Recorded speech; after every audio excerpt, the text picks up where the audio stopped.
अब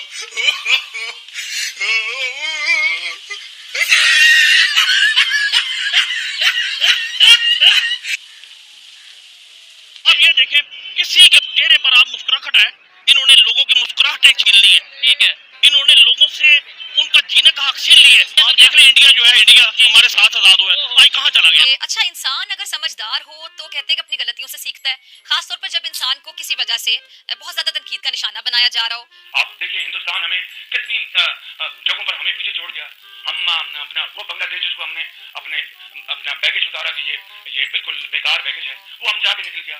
आप श्रीलंका को देखें, आप सिंगापुर को देखें, आप चीन को देखें, आप जनूबी कोरिया को देखें, जो जिसे 60 की दिहाई में हमारा जो ब्लूप्रिंट वो चुराया और हम आज पीछे रह गए। अभी भी अगर हम if we are not prepared to learn a lesson of history, then God help अस।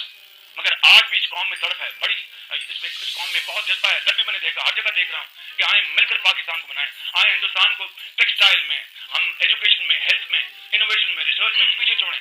हम कैसा लगा मेरा मजाक?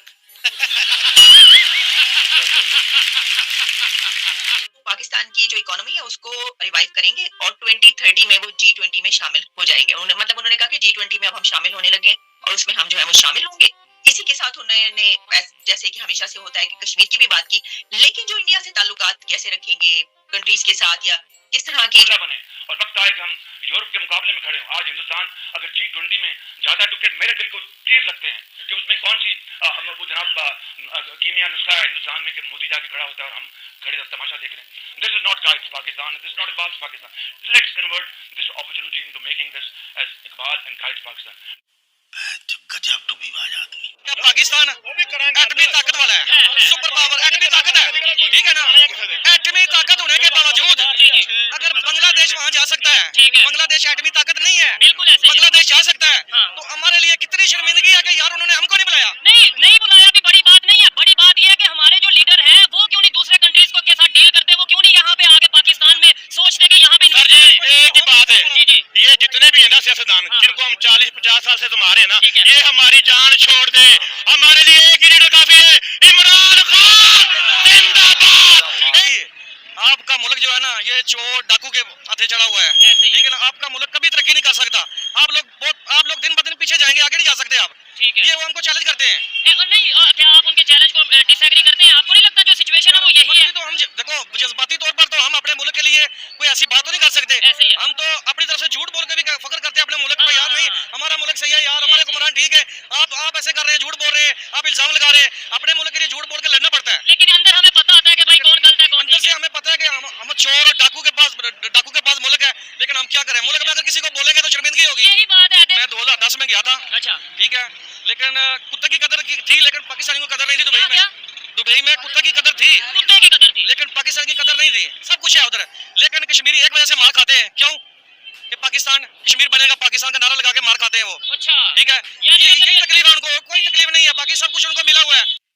देखिए अच्छी वाली तकरीर कर रहे थे, करते करते एकदम जैसे किसी ने बटन ऑन कर दिया है, तो उन्होंने कहना शुरू कर दिया कि कश्मीर जो है वहां पे खून बह रहा है और कश्मीर में जुल्म हो रहा है, और फिर उसको गाजा के साथ जोड़ दिया कि गाजा और कश्मीर, फलस्तीन और कश्मीर, और जो पाकिस्तान वाला कश्मीर है, जम्मू कश्मीर और गिलगित बल्तिस्तान, उसके बारे में एक जुमला तक उन्होंने जो है वो गवारा नहीं किया कहना, और बिल्कुल झूठ और लफ बातें उन्होंने की। एक ही सच्ची बात उन्होंने की अपनी तकरीर में कि वजीर आजम और सदर और स्पीकर और डिप्टी स्पीकर और मेंबरान असम्बली जो बैठे हैं, इन सब की तनख्वाहें कर्जों से अदा की जा रही हैं। इसके अलावा और कोई सच उन्होंने नहीं कहा।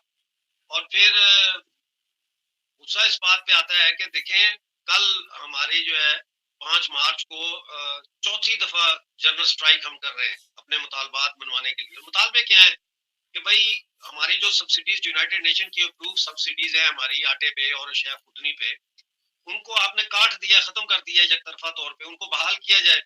गंदम की सब्सिडी आपने काट दी है, 16 से 20 लाख बोरी सालाना आपने हमारी आटे की काट दी, और फिर आपने बिजली के बिलों के ऊपर फ्यूल चार्जेस लगा दिए हैं। हमारी तो बिजली फ्यूल से पैदा ही नहीं होती, हमारी तो बिजली पानी से पैदा होती है, तो फ्यूल चार्जेस का क्या मतलब है? टैक्सेस इतने ज्यादा लगा दिए हैं, और फिर बिजली आप हमसे ले रहे हैं 2 रुपए कुछ पैसों के हिसाब से, और हमें जो है वो 53 रुपए 53 पॉइंट समथिंग के हिसाब से वापस हमें ही हमारी बिजली बेच रहे हैं। तो हमारा ये मुतालबा है कि एक खास हद तक जो है हमें फ्री बिजली मिले और उसके बाद आप तय करें कि बिजली की कॉस्ट ऑफ प्रोडक्शन क्या है, हमसे कॉस्ट ऑफ प्रोडक्शन आप ले लें, दैट्स इट, हमारे लोगों से। तो अगस्त पिछले साल से अब तक बिजली के बिलों की बाइकआउट मुहिम चल रही है और बड़ी कामयाब चल रही है और जगह जगह धरने, कल इतनी शदीद बारिश थी मुजफ्फराबाद में, इसके बावजूद जॉइंट अवामी एक्शन कमेटी का धरना जारी रहा, भीग गए लोग लेकिन धरना उन्होंने नहीं छोड़ा। और फिर हमारे हॉस्पिटल जो है वहां पे न कुत्ते के काटने की न सांप काटने की कोई वैक्सीन है, पिंडी लाना पड़ता है उनको।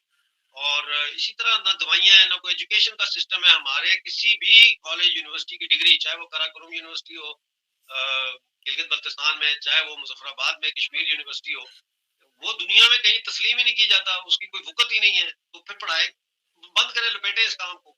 जॉब अपॉर्चुनिटीज कोई नहीं है, तनख्वाहें नहीं मिल रही, सरकारी मुलाजमीन को कितने महीने हो गए तनख्वाहें नहीं मिली, पेंशनर्स को 1 साल से ऊपर हो गया पेंशनें नहीं मिली, बच्चों के स्कूलों की फीसें के पैसे नहीं है, तो कई बच्चे जो है सैकड़ों की तादाद में